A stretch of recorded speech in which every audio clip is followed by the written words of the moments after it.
ঈদুল আজহাকে সামনে রেখে পশুর হাটে উৎসুক মানুষের আকর্ষণ বাড়াতে এক খামারি তার কুরবানির গরুর নাম রেখেছেন নাসির উদ্দিন পাটোয়ারি।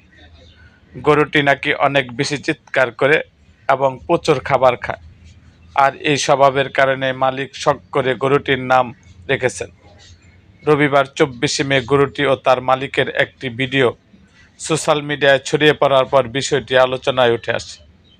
এরই মধ্যে কালো রঙের এই বিশাল আকৃতির গরুটি দেখতে কুরবানির হাটে উৎসুক মানুষ ভিড় জমাচ্ছে।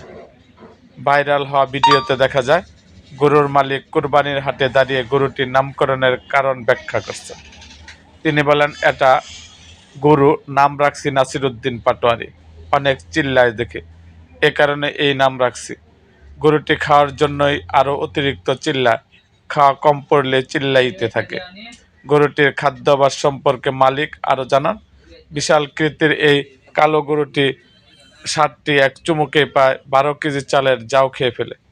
এছাড়া প্রতিদিন নিয়মিত ঘাস ও খড় তো দিতেই হয়। আপাতত কুরবানির এই গরুর দাম হাঁকা হচ্ছে 9 লাখ টাকা। 9 লাখ টাকা দাম হলে নাসির উদ্দিন পাটোয়ারি নামের এই গরুটি বিক্রি করে দেবেন বলেও জানান খামারি। এদিকে ভিডিও ভাইরাল হওয়ার পর ফেসবুক ব্যবহারকারীদের মধ্যে নানামুখী রসনাত্মক ও কৌতূহলী প্রতিক্রিয়ার সৃষ্টি হয়েছে। অনেকেই ভিডিও কমেন্ট বক্সে মজার মজার মন্তব্য করছেন।